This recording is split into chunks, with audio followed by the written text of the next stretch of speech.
मेरी पिछले नवंबर में डायलिसिस शुरू हुए थे। नवंबर 15 से लेके जून 15 तक मेरा जो है वो ट्रांसप्लांट हुआ। तकरीबन 8-9 माह का सफ़र ये इस बीमारी में गुजरा और फिर उसके बाद ट्रांसप्लांट हुआ। 2-3 जगह पे मुख्तलिफ जो हुए डायलिसिस हुए। उसमें जो पहले मैं एडमिट हुआ वो इत्तफाक हॉस्पिटल में एडमिट हुआ। उसके बाद जो है अल्लाह ताला ने इस डायलिसिस सेंटर का पता बताया और मैं यहाँ पे आ गया। यकीन माने कि जितनी इज़्ज़त और जितनी आसानी से यहाँ पे और जितने अच्छे तरीके से डायलिसिस यहाँ पे होते हैं वो शायद किसी जगह पे भी नहीं होते। मेरा ट्रांसप्लांट जो है वो शेख ज़ायद हॉस्पिटल में हुआ। तो जब मैं एडमिट हुआ तो उसके अंदर कोई तकरीबन 15-20 दिन पहले उन्होंने एडमिट किया। कुछ वो बेसिक टेस्ट करते हैं और सारी चीज़ें क्लियर करते हैं। उससे पहले ज़ाहिर है 7 डायलिसिस भी होने थे। तो मेरा एक सिर्फ डायलिसिस वहाँ पे हुआ तो वो इतनी मतलब गंदी मशीन थी कि डायलिसिस के बाद सारी रात मेरी तबीयत इतनी ख़राब हुई कि शायद मैं बता भी नहीं सकता। तो अगले दिन फिर मैंने फ़ोन किया रजब भाई को कि जी मैंने इधर से ही करवाने हैं डायलिसिस। तो फिर मैं यहाँ पे आ गया।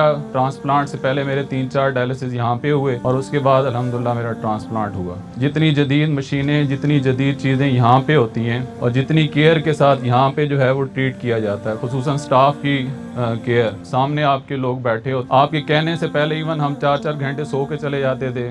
मशीन कौन ऑपरेट कर रहा है, कैसे हो रही है, पता ही नहीं था होता। लेकिन इतनी केयर के साथ चीज़ चल रही होती है कि कहना भी नहीं पड़ता। ये बीमारी बड़ी सख्त बीमारी है क्योंकि मैं खुद इसमें से गुजरा हूँ। जब भी इंसान सोचता है इसके बारे में तो शायद अल्फाज ख़त्म हो जाते हैं कि एक पानी जैसी नेमत से भी आप जो है वो महरूम हो जाते हैं। 2 गिलास से ज़्यादा, 3 गिलास से ज़्यादा पानी नहीं पी सकते। और खाना आप जो सोचें कि ये खाना है, ये भी नहीं खाना, ये खाना है, ये भी नहीं खाना। अगर आपको साथ शुगर है तो फिर तो सारी चीज़ें ही ख़त्म हो जाती हैं। ब्लड प्रेशर है तो फिर नमक वगैरह सारा कुछ ख़त्म हो जाता है। इस सेंटर के लिए मैं तो हमा वक्त कोशिश भी करता हूँ, दुआ भी करता हूँ। ये इस दौर के अंदर मतलब एक छोटा सा सेटअप जो है वो कितनी बड़ी कार खैर का जो है वो काम कर रहा है। दुआ गो हैं ज़ुबैर भाई के लिए और आप सब के लिए कि अल्लाह पाक आपको इस बीमारी से जो है वो आफियत से निकाले।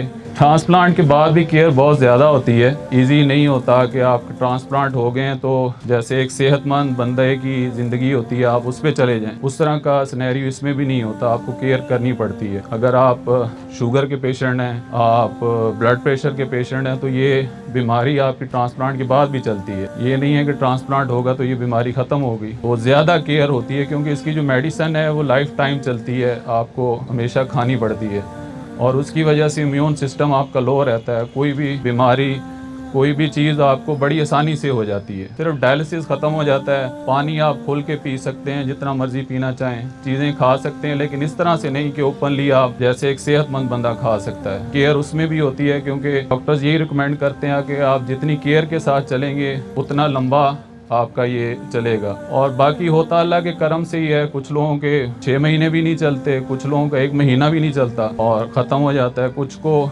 इवन मैं एक बंदे को मिला हूँ, उसको 41 ईयर हो गए हैं ट्रांसप्लांट कराए हुए और वो अल्हम्दुलिल्लाह बिल्कुल सेहतमंद है अभी भी। तो होता अल्लाह के करम से ये, बाकी केयर इसमें भी होती है। और मेरी तबीयत अब अल्हम्दुलिल्लाह बिल्कुल ठीक है। तकरीबन 6 माह होने वाले हैं ट्रांसप्लांट। स्काईलाइन वेलफेयर ट्रस्ट आपकी तकलीफ में आपके साथ।